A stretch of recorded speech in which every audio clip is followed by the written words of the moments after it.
What's up, everybody? Welcome back to 4Stroke Cards. Today we have the chin cam. Everything looks like a fisheye right now because we're here back at Apex.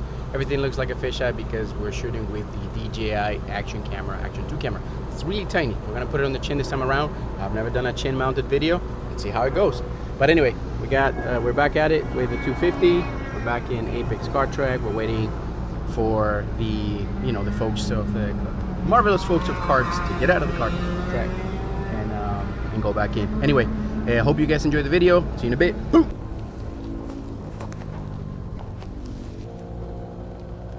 Well, here we are. We actually have a Honda CRF 250 built by Tokyo Modes. This was the 2018 championship winning bike that the Payne family built. And we're running it on T4 fuel. I actually do a mix of T4 91 from time to time, just to give it a kick and keep the engine good. The stage 3 is quite heavy. It's got a Korea piston. It's a longer stroke, so basically the compression ratio went up to like 14:1. But anyways, I just wanted to make this video, guys, with the DJI Action, because it has the ability to record full sensor.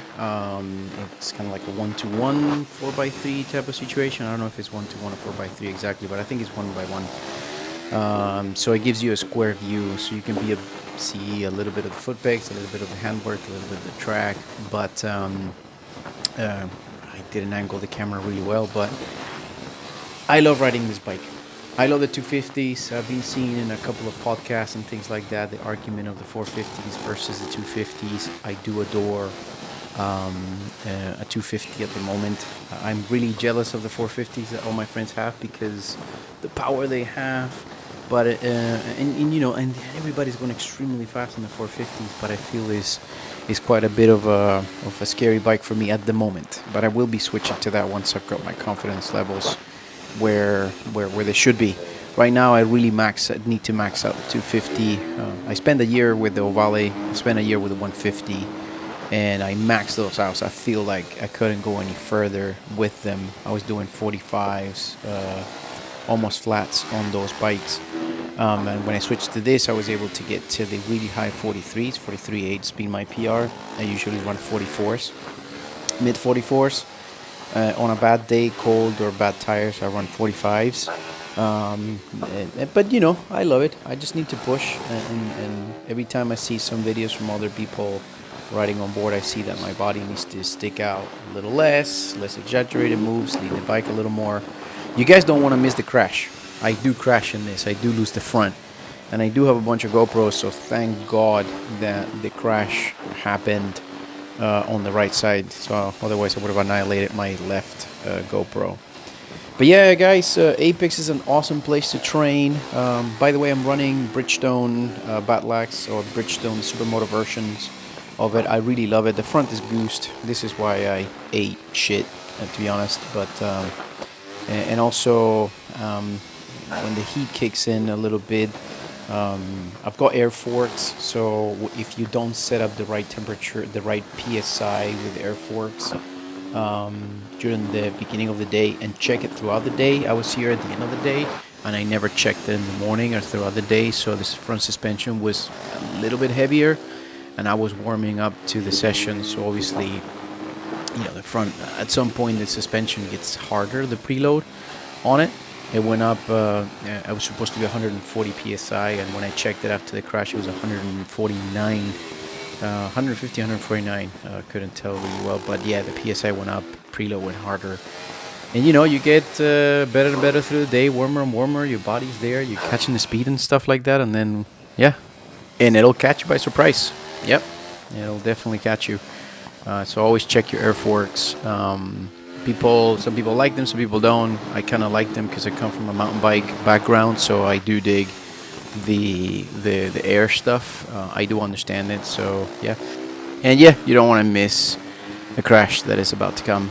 I think the front tire is loaded. It's quite dead, but it's lesson learned. This track is all left. So when you push a right, there's a time for the tire to warm up, but when you push it right in the next set of corners, you might have a little cooler right side. Watch out. Check this out. dipping it in, letting it go, and offloaded it. Bye. Peace out. It was a nice little slide, let's put it that way. But yeah. But anyway, guys, thank you so much for tuning in, watching in this session, picking up the bike, back up. I'm going to get back out. Another thing that I really love about these dirt bikes, man, is the little two hubs where you bolt on the handlebars. You can, you know, if the handlebar is strong enough and it doesn't bend, the little two rubber bushings at the bottom move out of the way, just loosen up all the system, and it'll realign itself. Every time you crash, always check your forks. Always check your wheel alignment, and if anything has twisted or moved a little bit on the triple clamps or anything like that, loosen up the triple clamps at home, loosen up all the handlebars, line everything up again, and then see if everything is still okay or if there is a bend. But yeah, going back out on track.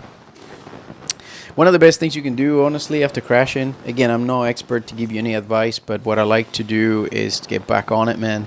Just get back on it. Just keep, you know, push right back in again. If you're not hurt, if you're fine, just get back on it and shake the cobwebs and out of the system and go back at it again.